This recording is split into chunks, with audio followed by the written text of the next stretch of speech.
Oh.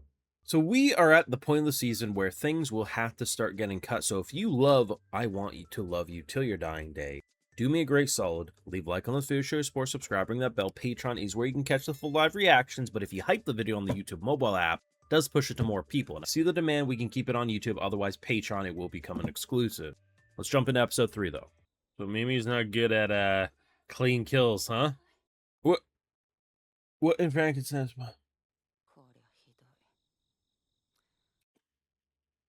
I understand this is probably the 50th time you've seen that, but what the fuck? Wait, I thought we had to do, like, some makeout. What in Eren Yeager is this? She is a slave. She is trapped in this cycle of war and death. But the more she spends with Sheena, the more she wants to fly free. Wow. That's a big information to casually drop on her. The show got layers. Reminds me of Shrek talking about the fucking onion. It got layers. She doesn't seem... Oh. I thought she wasn't happy at first. It's like I'm just always waiting for the worst things to happen with these two.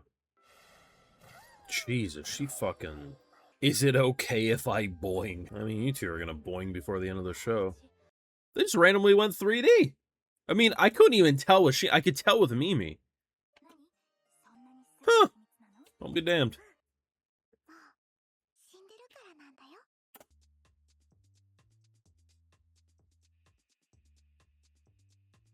Excuse the fuck me?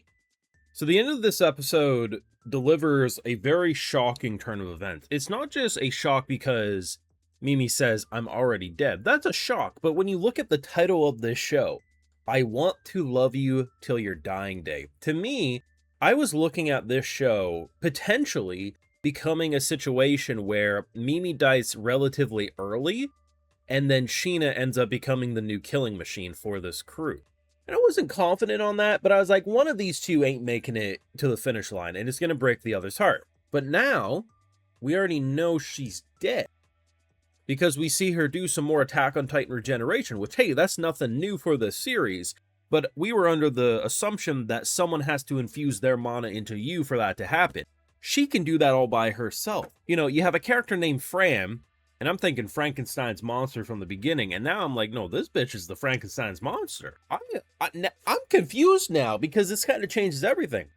I Want to Love You Till Your Dying Day. Is that Mimi talking to Sheena?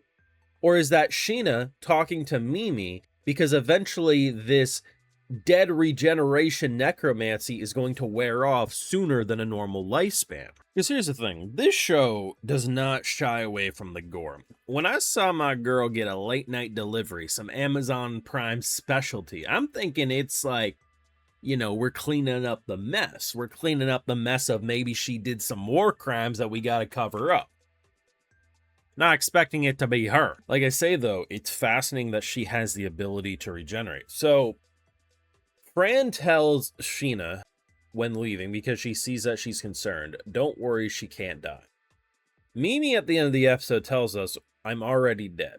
It makes sense why it doesn't matter how much Mimi may not want to go on the battlefield, she's never gonna die. Now, the thing with regeneration stories is usually there's a cost, right? You can look at Attack on Titan. You can only do that shit for 13 years. Usually there's some sort of battery. There's some sort of time limit. Am I going to be shocked if we learn that either one of two things could happen? She's on a strict time limit of how long the dead spell is going to keep her around, or the more she regenerates, the more amnesia she has. I see that from time to time, and I think it would be very emotionally devastating, especially for Sheena, if the more she comes back, the more forgetful she is, up to the point that she almost doesn't realize who she is. Now, we know what type of a character Mimi is. She's a very bubbly persona, so in theory, one day she might come home, and she's gonna be like, oh, are you my new roommate? And she'll be very cheerful, and it's gonna break, you know, Sheena's heart. There's a lot we don't know. What we do know is I genuinely believe she cares. I honestly believe Fran does indeed care for Mimi. There's some tough love there, I think, for sure. But, you know, initially I was thinking maybe the tough love is around because, you know, if you're not careful, you won't come back alive. Now we know she'll always come back alive. I think given the environment, given that, you know, at face value, it's kind of presented as a school, but literally the intro of the episode confirms like this shit.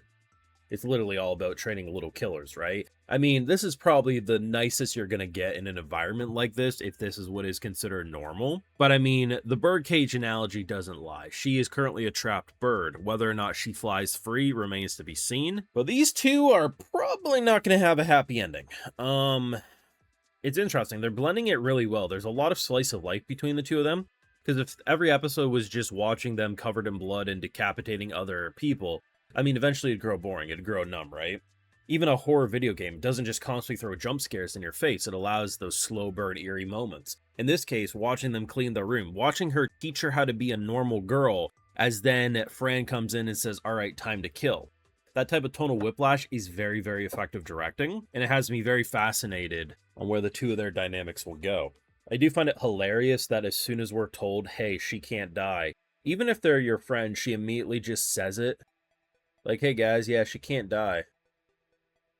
This girl cannot keep a fucking secret. I do worry. I don't think Fran will be the issue, but I do think there will be some faculty that rely on Mimi that are going to be upset because she's already showing signs of pushback of, I don't want to do this. Fran saying the sooner you do it, the sooner you get back. This is going to be a depressing show. It's not just going to be depressing because characters die. It's going to be depressing to see just how fucked their lives are gonna be when it's all said and done. I don't know. Like, I'm messing with this show. I think it's legitimately one of the most thought-provoking shows you can watch this season. And sometimes with shows that are just so much blood and gore, the reason people would discuss it is because of the oomph factor, the impact of the visuals. Yeah, they definitely get me. But the most fascinating points of any episode for me are just watching Mimi act human, knowing what she's capable of, knowing what she does on a pretty much average day-to-day basis.